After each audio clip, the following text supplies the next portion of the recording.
इस चीज़ को लिया है, आपका धन्यवाद। आपकी विद्वत्ता को नमन करते हुए आइए आगे बढ़ते हैं विशिष्ट अतिथियों के उद्बोधन के क्रम में। मैं सर्वप्रथम आमंत्रित करना चाहूँगा डॉक्टर निखिल चतुर्वेदी जी, वरिष्ठ बाल रोग विशेषज्ञ हमारे मध्य में हैं। बशीर बद्र की एक पंक्ति याद आती है, वो गुलाब बन के खिलेगा क्या जो चिराग बन के जला ना हो। वो गुलाब बन के खिलेगा क्या जो चिराग बनकर जला ना हो। डॉक्टर निखिल जी को देखकर यही पंक्ति याद आती है जी। बस अनुरोध है कि थोड़ा समय की सीमा में ध्यान रखते हुए हमें आशीर्वाद देते रहें। सादर जी जी।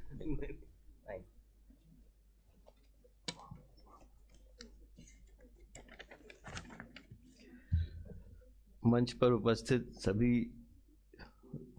महानुभावों को और सभागार में उपस्थित सभी लोगों को मैं प्रणाम करता हूं। मैं बहुत अच्छा वक्ता नहीं हूं, इसलिए मैं अपना लेख लिख के लाया हूं। मैं हृदय से आभारी हूं, आपने नाना जी का स्मरण किया और सत्र को उनको समर्पित किया। इससे बड़ा उनका कोई श्राद्ध नहीं हो सकता। वे जीवन भर शहीदों का श्राद्ध करते रहे। 12 साल जब तक वो राज्यसभा के मेंबर थे तो वो सारे स्वतंत्रता सेनानियों का पुनर्वास करने में लगा दिया उन्होंने सारा समय। सबको पेंशन दिलवाने में, किसी की रिहेबिलिटेशन कराने में, किसी को अशफाकुल्लाह भाई को रेलवे में कुछ नौकरी दिलवाने में, उन लोगों का रिहेबिलिटेशन किया उन्होंने। और 21 ग्रंथ निकाले उन लोगों की, उनके ऊपर बिस्मिल जी का, अशफाकुल्लाह खां का। वो यहाँ पे आगरा में शिवलाल अग्रवाल एंड सन्स है, वो उनकी किताबें छापते थे। ऐसी उनका भी बहुत योगदान था, क्योंकि इन किताबों की कोई बिक्री तो होती नहीं थी, पर वो इस कार्य में लगे हुए थे नाना जी के साथ। तो आज आप लोग जो उनको सत्र समर्पित कर रहे हैं, ये उनका असली श्राद्ध ही कर रहे हैं। पंडित को भोजन कराने से अच्छा तो यही श्राद्ध होगा उनका। और इसके लिए सबसे ज़्यादा मैं प्रोफेसर श्रीधर जी का आभारी हूँ कि उन्होंने हमारे नाना जी का ये हमारा स्वीकार किया, हमारा रिक्वेस्ट। जैसा कि इस गोष्ठी का शीर्षक है विश्व पटल पर हिंदी भाषा और साहित्य, तो नाना जी केवल 22 वर्ष के थे जब उन्होंने ये पुस्तक लिखी, फिजी द्वीप में 21 वर्ष, जिसका शेफाली जी ने सब बताया कैसे फिरोजाबाद में वो मिले। और इसकी तीन संस्करण हुए, और बंगाली भाषा में और एक और भाषा में उसका वो हुआ, अनुवाद हुआ। और इसी का इंग्लिश वो करा के ले गए, इंग्लिश वर्जन CF एंड्रूज ले गए थे फिजी।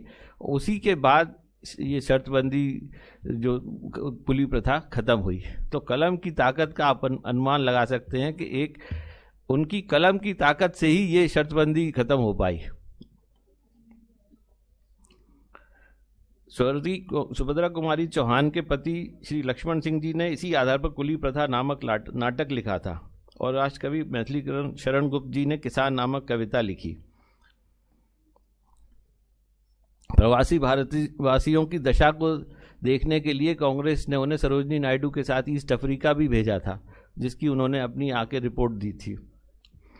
हिंदुस्तानी जनता को विदेशी लेखकों से परिचित कराने में भी उनका काफ़ी योगदान रहा। जब वो विशाल भारत के एडिटर थे तो विदेशी लेखकों की रचनाओं को हिंदी में अनुवाद कराकर वो उसमें छापते थे। तो इस तरह से उन्होंने एक कैटलिस्ट का काम किया है। हिंदुस्तानी और विदेशी लेखकों को हिंदुस्तान से परिचय कराया, और जैसे जैसे ये लोग हिंदी फिजी द्वीप में गए या मॉरिशस में गए, उन लोगों की जो वहाँ पे जो बस गए उन्हीं के साथ हिंदी वहाँ बस गई। तो उन लोगों के उत्थान में जो उनका योगदान है, तो एक कैटलिस्ट का कार्य किया उन्होंने। क्रोपाटकिन और एमर्सन के बड़े भारी भक्त थे, और रोज़ कोई ना कोई ग्रंथ या उनका वाक्य पढ़ते थे एमर्सन का।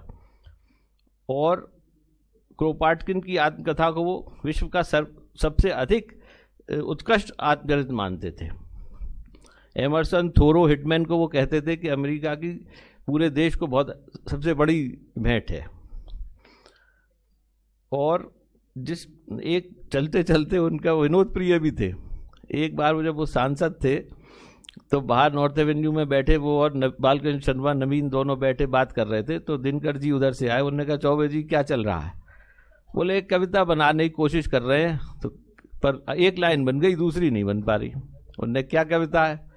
उन्होंने लिखा रक्त पुष्प की छांव में सांसद करें निवास। तो आगे की लाइन नहीं समझ में आ रही।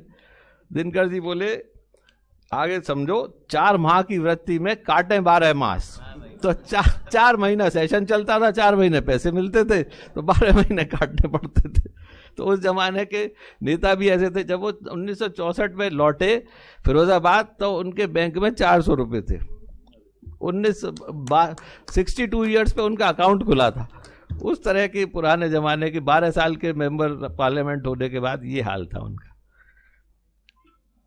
ये सभी बातें उनकी ध्यान करके आप लोगों ने उन्हें जीवित कर दिया और मुझे यहाँ आप लोगों ने बुलाया, इसके लिए बहुत बहुत धन्यवाद। Thank you. धन्यवाद।